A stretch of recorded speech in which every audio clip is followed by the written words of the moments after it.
India Global. India Global.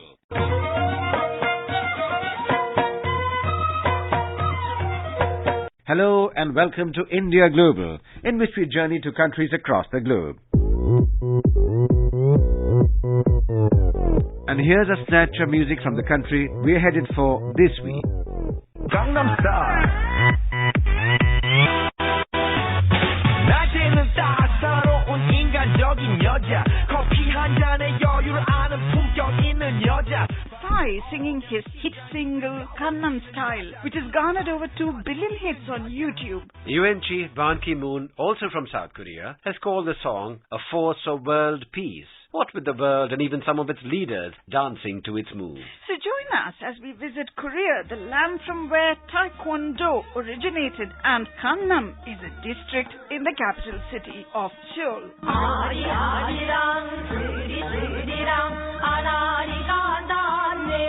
Popular Korean folk song Jindo Arirang. The Republic of Korea, located on the far eastern edge of Asia, forms the southern half of the Korean peninsula. A mountainous country, its long coastline is bounded by the Yellow Sea, the Sea of Japan, and the East China Sea. It shares land borders with North Korea, and across the waters, China, Russia, and Japan are also neighbors. The river Hangang winds through the capital Seoul, and the phenomenal rise of Korea as an economic powerhouse from the ravages of war in the 50s is referred to as the miracle on the Han River.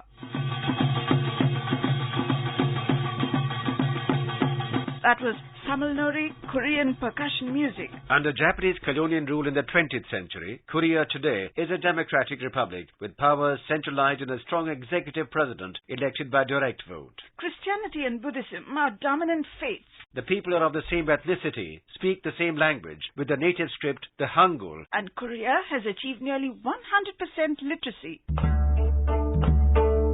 Relations between India and the Republic of Korea, which go back a long way, have significantly strengthened over time, spurred by mutual goodwill, high-level exchanges, convergence of interests, and a commonality of faith in democracy. Their experience of colonial rule and anti-colonial movements in both countries have also served to bring the two nations closer together. On the diplomatic front, India and the Republic of Korea established consular relations in 1962 and full-fledged ambassadorial relations in 1973. Indian ambassador to the Republic of Korea, Vikram Doraiswamy, sheds more light on the developing relations between the two countries.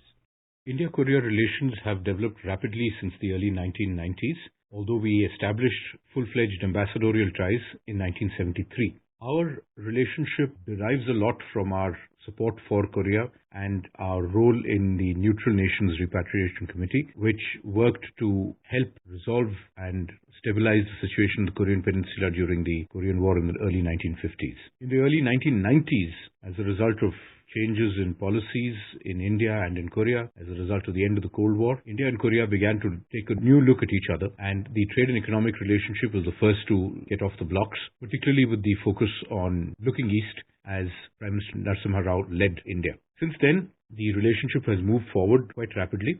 This is a partnership that has actually been based on very few areas of divergence and a large area of commonality.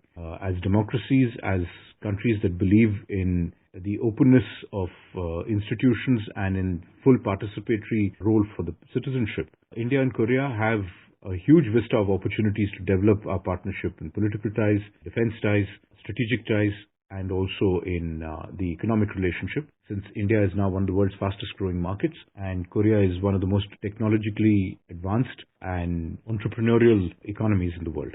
Historical and cultural contacts between India and the Republic of Korea can be traced back to ancient times. Indian ambassador to the Republic of Korea, Vikram Doraiswamy, narrates a fascinating tale of the wedding of Princess Suriratna of Ayodhya with King Kim Suro of Korea in the year 48 AD. One of the most interesting legends that every Korean seems to know about, but few Indians are aware of, is the story of an Indian princess who sailed from Ayodhya in AD 48 to marry a Korean prince. And the descendants of that marriage are numerous. So numerous, in fact, that the entire clan with the surname Kim from the southern city of Gimhae and the entire clan of people with the family name He, also from the city of Gimhae, essentially traced their ancestry to this royal wedding. That, of course, would mean that something like 5 million people are of original Indian ancestry, which is an interesting legend to say the least. Another centuries-old linkage between the two Asian countries is found in Buddhism. The Korean Buddhist monk Haicho visited India in the 8th century and wrote a travelogue called Pilgrimage to the Five Kingdoms of India. In it, he presented a vivid picture of Indian culture, society and politics, language and food habits. And of course, the timeless appeal of the philosophy of the Buddha has always forged a strong link in thought and action between the people of the two nations. In fact, Nobel laureate Rabindranath Tagore had described Korea as the lamp of the East in the short verse that he penned in 1929. Many decades later, in 2011, a bust of Tagore was unveiled in Seoul by the then Speaker of the Lok Sabha, Meera Kumar. Today, India continues to see the Republic of Korea as an indispensable partner in its renewed Act East policy, says Envoy to the Republic of Korea, Vikram Doraiswamy. India-Korea relations has now been moving forward extra fast under the new government's effort to change from looking east to acting east. Our Prime Minister's visit in May this year was a particular high point as a result. Underlining the importance of the ties between the two Asian countries, Prime Minister Narendra Modi paid a state visit to the Republic of Korea on the 18th and 19th of last month. During the visit, Prime Minister Modi held a summit meeting with President Park Geun-hye. Both the countries recalled the historical and cultural links binding the two nations. They also stressed their shared commitment to the values of democracy, open society and liberal international economic order. The India-Republic of Korea Double Taxation Avoidance Convention, earlier signed in 1985, was revised during this visit to avoid the burden of double taxation on taxpayers in the two countries.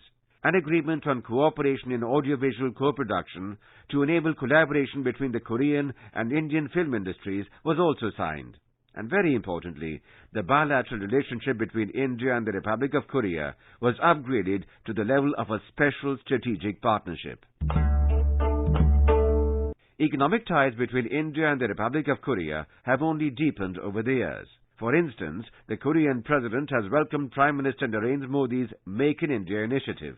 The special significance of the trade and investment links between the two countries is underscored by Indian Ambassador to Korea, Vikram Doraiswamy. India-Korea trade relations are one of the important pillars of our bilateral partnership. The trade relationship is currently pegged at around $17 billion of total trade, of which the deficit against India is about $7.5 to $8 billion. It is for this reason that the Prime Minister and President Park Geun-hye of Korea agreed that our existing India-Korea Comprehensive Economic Partnership Agreement, established in 2010 after signing of the agreement on CEPA in 2009, should be comprehensively reviewed and amended to make trade relationship more in tune with the modern requirements of both countries. Indeed, major Korean brands like Samsung, Hyundai and LG have been household names in India for many years. What is less commonly known is that as many as 603 large and small Korean firms have their offices in India, while the total investment of Korean corporates in the large Indian market are estimated at about $3 billion. India's investments in Korea, in turn, have exceeded $2 billion. Ties between the two countries have also been bolstered by the presence of a sizable Indian community living in the Republic of Korea. These include IT professionals, scientists and businessmen dealing mainly in textiles and gems and jewelry. The Indian ambassador to the Republic of Korea, Vikram Doraiswamy, said the attraction of India's variegated culture forms a key foundation of the people-to-people contacts between the two countries. Culture is an important pillar of our bilateral relationship. It is one of the factors that attract young Koreans to India, the vibrancy, the color and the diversity of Indian cultural attractions. Indian culture is particularly seen to be unique in Korea, and there is great interest in our classes, especially yoga, Kathak, other forms of dance including Bollywood dance, and also in our film festivals that we do every year.